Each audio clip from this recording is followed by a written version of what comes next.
This week's Torah portion has one of the strangest exchanges maybe in the entire Torah. Jews are slaves. Now remember, for a very long time. And not like slaves like they're working hard and they didn't get a bonus slaves. Slaves like Nazi Germany slaves. Labor camps, death camps, right? Ghettos, like it was horrible. And God shows up, taps Moses and says, go get them out. I am God. It's time. Go tell the Jewish people I am here to redeem them. And he does. Moses goes down and talks to the Jewish people and says, I spoke to God. He's going to take you out and bring you to the promised land. Now, if you were watching the story, what do you think should happen next? Right? I would picture Moses does that. And picture Moses. He's probably like face glowing, beard. You know, he looks probably so godly and stately, and he probably walked into like a camp. Think about Auschwitz. That was probably what the camps looked like back then. And he said, I spoke to God. We're out of here. What should have happened next? Probably the word gets out. People can't believe it. What? We're out of here? Right? It's over. Parents hugging children. You know, kids hugging grandparents. Like, people can't believe it. They're lining up. They're probably crowding around him. When can we leave? Do we leave right now? Do we follow you? Hope, excitement. I don't know. It's probably an amazing moment. What actually happened? Well, Moses came down, said we're out of here, and the Jews didn't even turn around. The verse says, Vayedaber Moshe Cain el bnei Yisrael. He said the words that God told him to the Jewish people, V'lo shamu elosha. But they didn't hear him. They didn't even hear him. They weren't even like, they're like, yeah, thanks. No.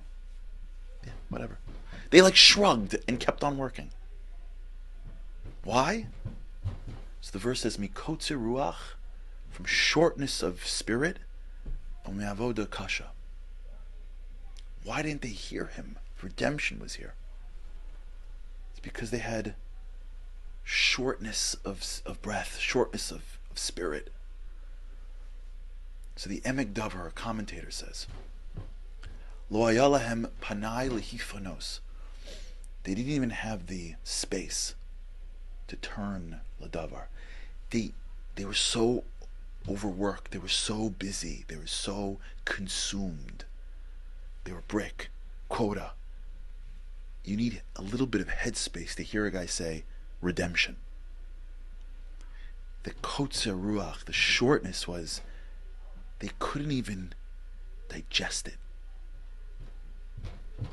One of the saddest moments probably for Moshe. He shows up. It's time to go. And the Jews, so busy on their day, didn't even have the space to say, wait, we're done. They just kept on working. Now, when you hear this story, you have to understand that the story, all stories in the Bible, but specifically this one, is not just a historical moment. It is a lesson for life. That's why we have Passover. That's why we're supposed to act as if. Because the story of Egypt and Exodus is the story that takes place in everyone's life. And this is the story that I think we're going through right now. You see, all of us want what's called redemption. Redemption is not just we go somewhere, it's we are somewhere. We become something. We want a depth in our relationships to each other, to God, to ourself. We want meaning and purpose. We want success. We want to know we're living the right life. We want to know that our kids are growing up. We want to know that we have purpose. We want life redemption. Individual redemption is a quality of life. And every day there is a voice that comes to us and offers it to us. There's a voice that is in the mouth of our children that says, "Can we spend time?" There's the voice in our spouse that says good morning and wants depth of the conversation. There's the voice of our clients and customers and colleagues and friends, and there's the voice of God that speaks to us and says, let's have a relationship. Every day in front of us is hundreds of opportunities for our ability to have the life that we want. But we can't hear the voice. You know why? Because we're overworked. You see, we live in a world where we're overloaded 24/7. Every second, something to do. And if you're not doing, there's something to watch and see and scroll. Check out someone else's life. Check out what you can buy. Check out what you could become. I need to get. And the minute you have, someone else has more, so you got to get that thing. And every single time, whether it's academics or anything that's going on in your life, there's always the treadmill that moves you faster, that keeps you walking. There's always something to check and look and scroll and comment and like and post. Busy, busy, busy, busy. We live a life where being busy is almost like a value. You're almost more important when you're busier. The more things you have on, the more things you do in any moment. We live a life where this is, by the way, Pharaoh's first move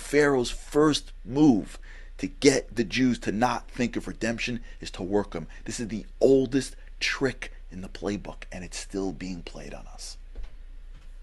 All the stuff around us that's deep and meaningful is slow, requires headspace to turn and to listen to, requires real hearing.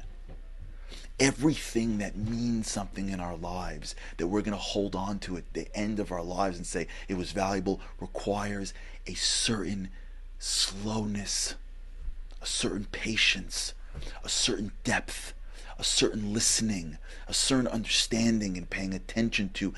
That's where greatness is. That's where depth lies. That's where spirituality is. But this world that is so physical throws us thousands of little things at the surface. And it keeps us busy at the surface. Kotze ruach, we have shortness of spirit. We can't think in depth. We think in shortness. I can answer 15 things, but I can't read for 5 minutes straight. I can talk to 10 people, but I can't stare at someone for more than 5 minutes. I can scroll 100 messages, but I can't hear my kid calling my name at the playground. I can say hello, but to see in your eyes you need me, I don't have that short, move, quick. We live in shortness of breath, of shortness of spirit, because of the work, because of not just making a living. We're not our grandparents. The work now is catching, keeping, doing, going. It was sad for the Jews to not hear Moses. Well, I don't know if it's changed much since. We're still being played by the same trick. This week, if you hear the Moseses in your life, if you hear the child, the spouse, the friend, the family member, the speaker, the rabbi, if you hear the inner voice that comes from a deeper place, if you hear it, listen for it. Don't let the shortness of breath get in the way of our redemption anymore.